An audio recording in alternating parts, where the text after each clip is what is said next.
जय भोलेनाथ, जय शिव शंकर।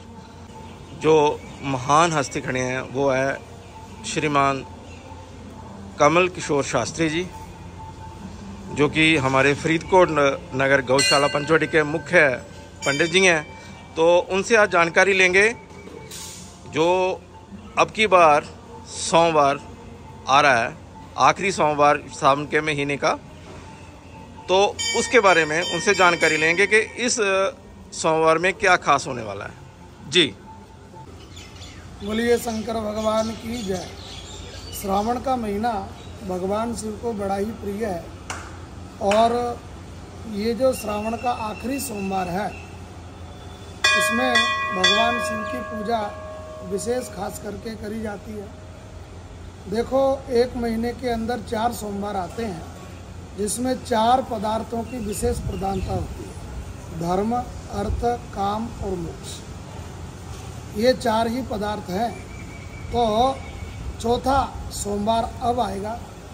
इसके अंदर कई लोग उद्यापन भी करेंगे, परंतु उद्यापन करने वाले भी व्रत रखेंगे, क्योंकि जब तक ये व्रत चौथा नहीं होगा तब तक इस सोमवार के व्रत को संपन्न नहीं माना जाएगा। इसलिए ये व्रत भी रखना बहुत ज़रूरी है। कई लोग 4 तारीख के आगे आने वाले को रखेंगे, परंतु उससे कोई फर्क नहीं पड़ता। जिसने संक्रांति से शुरू किए हैं वो संक्रांति तक बीच में जो सोमवार आएंगे उनके व्रत रखेंगे, और जिन्होंने पूर्णिमा से शुरू किए हैं वो पूर्णिमा तक ही रखेंगे। परंतु रियली विधान तो यह है कि पूर्णिमा से पूर्णिमा तक होना चाहिए। रक्षाबंधन के पहले जो सोमवार आवे वहाँ पर व्रतों का उद्यापन हो जाना चाहिए। तो ये चौथा सोमवार है। इस चौथे सोमवार के अंदर भगवान शिव के व्रत संपन्न होंगे। वैसे तो श्रावण संपन्न होता है पूर्णिमा के दिन। श्रावण तो जल तो वहाँ तक चढ़ेगा, परंतु जो व्रत है वो 4 तारीख को समापन हो जाएंगे। विधि पूर्वक लोग पूजा करें, भगवान शिव की आराधना करें। क्योंकि माता पार्वती का मिलन श्रावण के महीने में ही भगवान शिव से हुआ, तो इसलिए खास करके श्रावण के महीने को भगवान शिव ने वरदान दिया कि इस श्रावण के महीने में जो भी मेरी पूजा करेगा उसको हर तरह के सुख की प्राप्ति होगी। अच्छा, दूसरी बात एक और मैं आपको बता दूं कि इस समय पर इस महीने के अंदर जब समुद्र मंथन हुआ तो भगवान शिव ने विष का पान किया था देवताओं के कहने पर। तो विष का पान करने के कारण भगवान शिव का जो गला है वो विष के कारण जलने लगा, परंतु देवता तो प्रसन्न हुए, और जब देवता प्रसन्न हुए तो प्रसन्न होकर के बारिश करी उन्होंने, और इतनी बारिश करी कि पूरा श्रावण का महीना बरसा।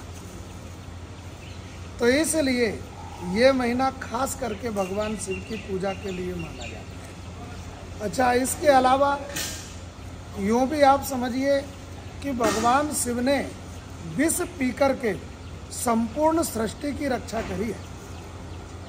संपूर्ण सृष्टि की रक्षा, तो संपूर्ण सृष्टि की रक्षा करिए, इसलिए ये महीना हमारे लिए खास है भगवान शिव की पूजा के लिए। तो भगवान शिव की पूजा श्रावण के महीने में तो खास ही है, करना चाहिए। सभी का स्वागत है। मैं शिव मंदिर पंचवटी गौशाला से हूँ। आप आइए, यहाँ पर भक्तों का पूरा समूह होता है और गौशाला पंचवटी की तरफ से, कमेटी की तरफ से पूरी अच्छी व्यवस्था भी होती है। आप आकर के देखिए, भगवान शिव को जल चढ़ाइए। आप देख रहे होंगे हमारे मंदिर के अंदर 12 ज्योतिर्लिंग है, जो पूरे भारत के अंदर अलग अलग जगह पर 12 ज्योतिर्लिंग जो विराजमान हैं, वो 12 ज्योतिर्लिंग हमारे मंदिर के अंदर यहाँ पर विराजमान है। और जो ज्योतिर्लिंग जहाँ पर विराजमान है वहीं से इन शिवलिंगों को लाया गया है। वहाँ से लाकर के ही यहाँ पर इनकी स्थापना करी गई है। आप एक बार भी यदि भगवान शिव की यहाँ पर आराधना करके और 12 ज्योतिर्लिंगों में जल चढ़ाते हैं तो आप यूँ सोचिए कि आपने भारत के अंदर स्थापित 12 ज्योतिर्लिंगों के ऊपर जल चला दिया। तो इसलिए आइए, स्वागत है आप लोगों का, बहुत बहुत धन्यवाद, बहुत बहुत धन्यवाद। हमारे पिपलानी जी का भी बहुत बहुत धन्यवाद, शुक्रिया। तो अभी हमारे साथ बातचीत कर रहे थे पंडित कमल किशोर शास्त्री जी। तो उन्होंने जो सावन के महीने का जो अभी परसों सोमवार आने वाला है तो उसके बारे में जानकारी दी। तो आपका बहुत बहुत धन्यवाद कमल किशोर जी, धन्यवाद। जय भोलेनाथ।